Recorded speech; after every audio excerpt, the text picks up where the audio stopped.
One of my favorite stories is when JFK went to go visit the NASA Space Center, and he saw a janitor holding a broom, and he asked him what he was doing, and the janitor replied, "Mr. President, I'm helping put a man on the moon." Purpose is that feeling that you are a part of something bigger than yourself, that you are needed, and that you have something better ahead to work for. Purpose is what creates true happiness.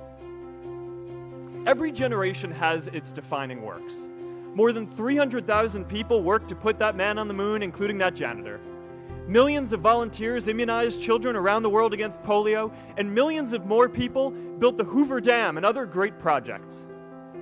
And now it's our generation's turn to do great things. Now I know, maybe you're thinking, I don't know how to build a dam. I don't know how to get 1 million people involved in anything. Well, let me tell you a secret. No one does when they begin. Ideas don't come out fully formed. They only become clear as you work on them. You just have to get started. If I had to know everything about connecting people before I got started, I never would have built Facebook. I remember that night I launched Facebook from that little dorm in Kirkland House. I went to Noakes with my friend KX, and I remember telling him clearly that I was excited to help connect the Harvard community, but one day someone would connect the whole world. The thing is, it never even occurred to me that that someone might be us. We were just college kids. We didn't know anything about that. There were all these great big technology companies with all these resources, and I just assumed one of them would do it. But this idea was so clear to us that all people want to connect. So we just kept working on it, day after day after day.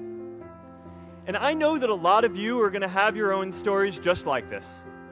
A change in the world that seems so clear that you are sure someone else is going to do it. But they're not. You will. But it's not enough to have that purpose yourself. You also have to create a sense of purpose for others. Anyone working on a big vision is going to get called crazy, even if you end up right. Anyone taking on a complex problem is going to get blamed for not fully understanding it, even though it's impossible to know everything up front. Anyone taking initiative will always get criticized for moving too fast, because there's always someone who wants to slow you down. An entrepreneurial culture thrives when it is easy to try lots of new ideas. Facebook wasn't the first thing I built. I also built chat systems and games, study tools and music players, and I'm not alone. J.K. Rowling got rejected 12 times before she finally wrote and published Harry Potter. Even Beyoncé had to make hundreds of songs to get Halo. The greatest successes come from having the freedom to fail.